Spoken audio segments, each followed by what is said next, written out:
I'm here at the official opening of another project supported by the Lancashire Environmental Fund at Highgate Wood in Fulwood, Preston, a little green oasis just off the A6.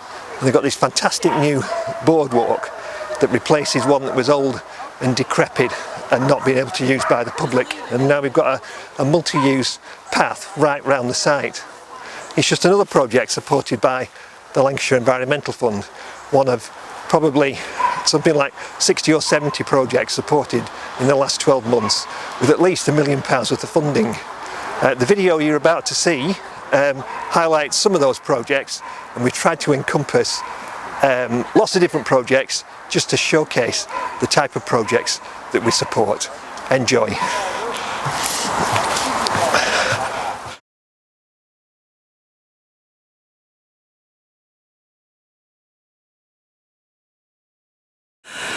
Welcome to Tollbar Cottage. I'm Pat Hastings, Chair of Broughton Parish Council. In 2019 we bought this property, which at that point was falling to pieces. It's been around since 1741 and it was the toll bar for the village at that point. We've had a lot of support in doing it and converting it now into a community meeting rooms and cafe. We've been supported by the Lancashire Environmental Fund for the garden work, for the wall which is recycled from the old garage, and some of the other work inside, including our marvellous coffee machine. As well as the various other groups that meet here, we now have an art group which is in this afternoon, and the whole cafe is run by 4 employed staff and a group of volunteers which we couldn't run the place without. Hello, my name's Michelle and I've volunteered at the toll bar for about the last 12 months. I absolutely love it. I love the customers that come in and I love the people I work with. Basically, it's a feel good for both customers and people who work here. We get people in from the community, people on their own, and we sit and chat with them and we feel that we're giving something back. It's a wonderful place and it's brought a lot to me and I'm sure to a lot of the other people who work here.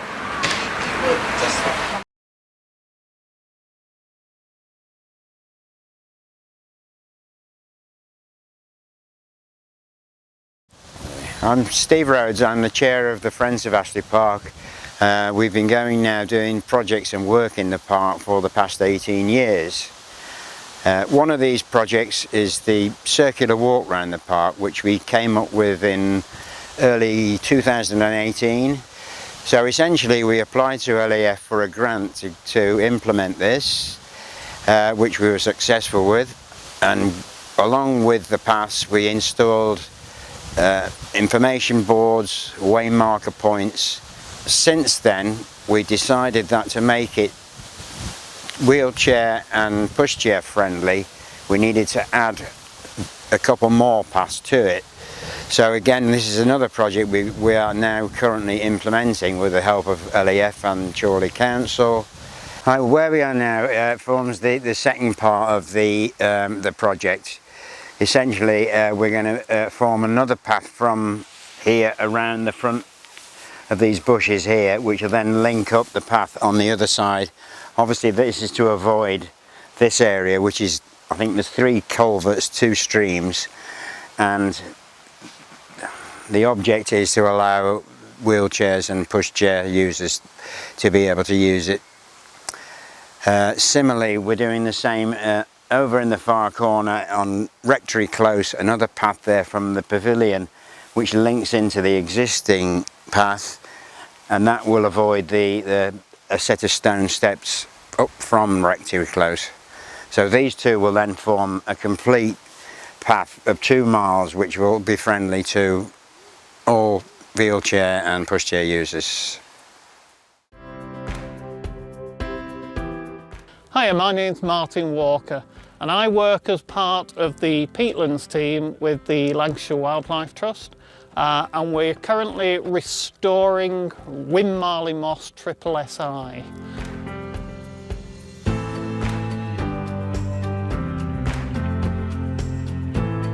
The project has been funded with the help of the Lancashire Environmental Fund, which is part of the Landfill Tax Community Fund.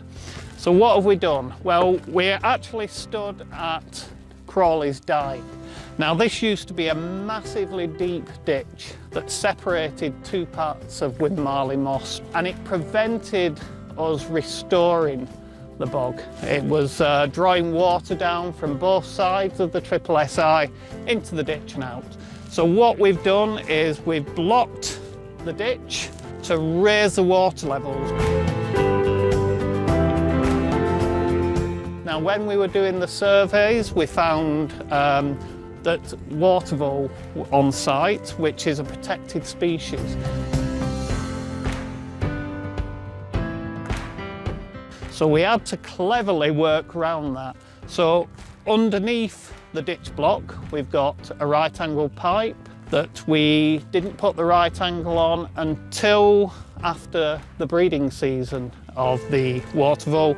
We could then raise the water levels safely and it wouldn't affect the water vole itself. In fact, it's provided, as you can see, superb habitat for water vole. So this would have been a very deep ditch taking water out of the bog. It is now connecting the two areas of the bog. So another part of the works was actually producing linear bulkways or bunds. Now what this has done is, again, it's holding water back onto the SSSI. As part of this, we've had to do a lot of scrub clearance as well because it become very, very dry. So we've removed the scrub, put this linear bund in, back in the waters up onto the SSSI. This is what we're trying to get. So these are sphagnum mosses. These are the building blocks of the bog itself. And these actually capture carbon from the atmosphere. We've got a carbon sink that is actually alleviating climate change as well. So it's a win-win situation.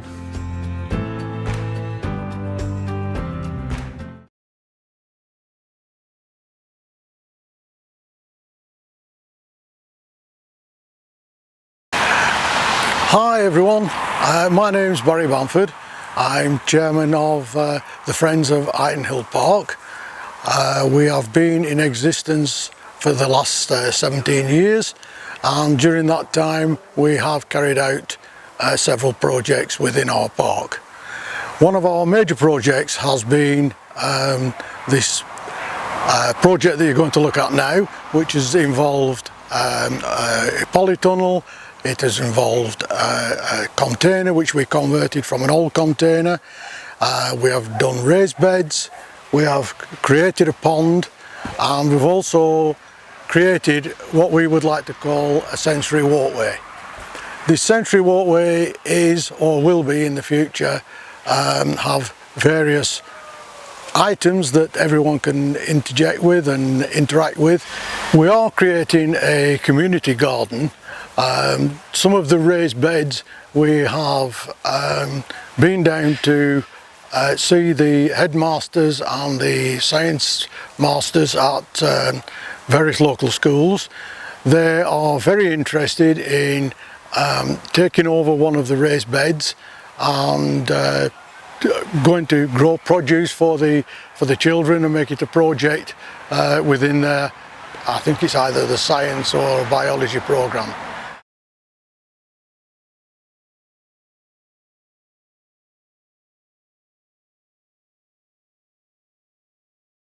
Hello, my name's Kath Holmes and I'm chair of Hyndburn Green Spaces Forum, and we're here today in Milner Park and we're looking at the Milner Park pump track, which was kindly funded by Lancashire Environmental Fund, Hyndburn Council, and then these are all the different organisations that were involved with the project. It's coming up to just 12 months now since the pump track was put in, and it's been a really successful installation. It's very popular. There's people coming not just within the borough but from outside the borough as well to use the facility, and it's great and it's really busy today. Hi, I'm Mark Pickup from Hyndburn Borough Council, and I've been working with the community led by Kath here to provide a new facility in Milner Park. to complement some of our other facilities in the park, which include a playground and an outdoor gym and a multi-use games area. We've been awarded a Green Flag Award this year for the park, the first time the park's been awarded that recognition. So we're really pleased, and this summer it's been a fantastic facility for the community. We've ran a recent event in the park where people came down and learned how to ride safely in the park on the track, which is designed for beginners, and we also were fortunate enough to give away some bikes to the community to encourage the usage, so that's also been a very popular initiative in the area.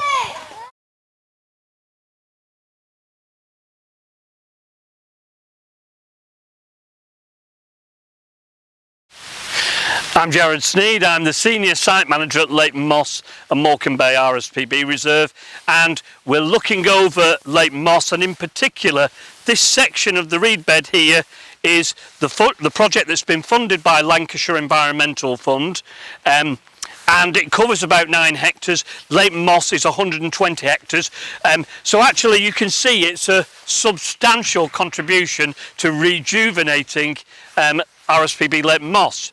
And why do we need to do that? Well, we need to do that because we've got a very special bird, and that special bird makes a very strange noise in the spring, which is like blowing over the top of a milk bottle. The difference is you can hear it for about 3 or 4 kilometres. So this year we've had great success for bitterns. We've had 6 booming males across the site and 4 nests. And if you come here 5 years ago, you wouldn't have heard all that noise, you wouldn't have seen that number of nests and the number of females flying backwards and forwards to nests.